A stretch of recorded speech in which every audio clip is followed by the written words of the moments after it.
Pourquoi est-ce qu'on parle d'acné hormonale chez la femme?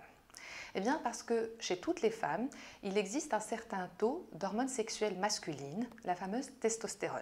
Cette testostérone stimule la glande sébacée et déclenche la cascade de l'acné, donc avec une peau grasse, secondairement des comédons, c'est-à-dire des points noirs qui peuvent être ouverts ou fermés, par la suite des boutons rouges plus ou moins infectés, c'est-à-dire contenant du pus, voire des kystes ou des cicatrices.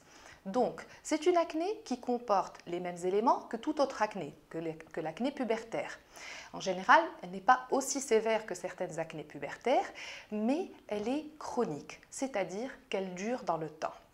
À l'opposé de l'acné pubertaire, elle se pérennise au-delà de l'âge de 25 ans, qui est l'âge normal de guérison de l'acné.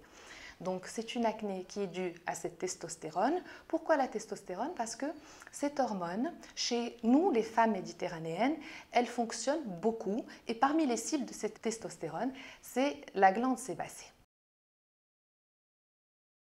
On la suspecte lorsque, par l'interrogatoire de la patiente et par l'examen clinique, on retrouve des signes qui témoignent d'un climat hormonal particulier, notamment des cycles menstruels irréguliers, donc des règles qui ont tendance à tarder, un cycle qui dépasse 28 jours, des règles qui sont douloureuses, une pilosité au niveau de la moustache, au niveau du menton, au niveau des seins, entre les seins, au niveau de l'ombilic.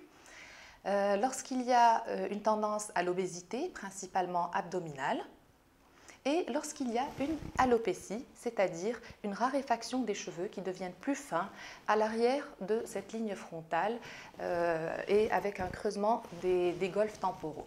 Donc tout ceci témoigne de ce climat hormonal particulier et il faut compléter par une échographie ovarienne qui va ou non retrouver des ovaires polykystiques.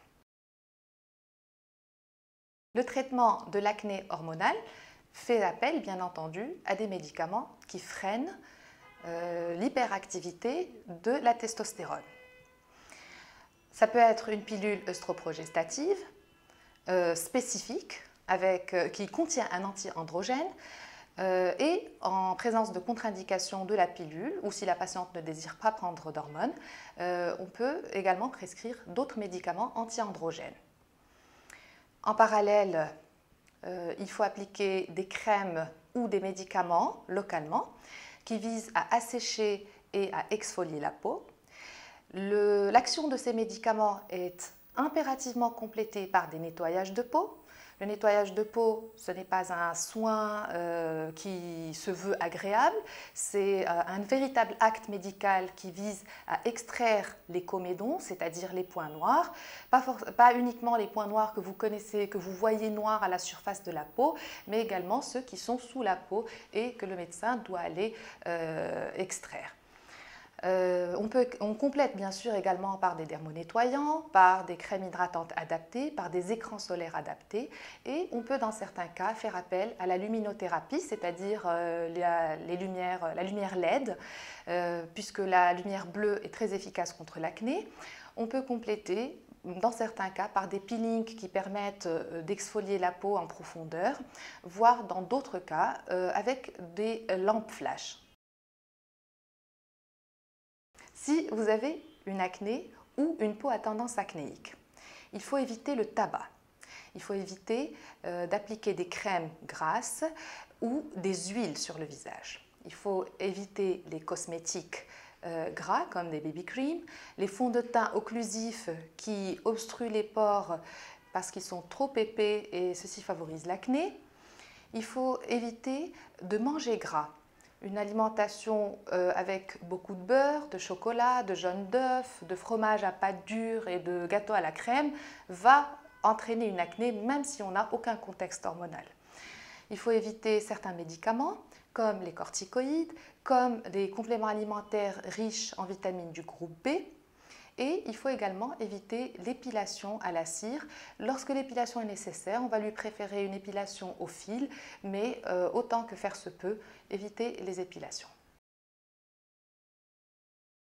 Pour finir, j'insiste sur le fait que l'acné hormonale est une acné chronique et qui va avoir tendance à récidiver sans cesse.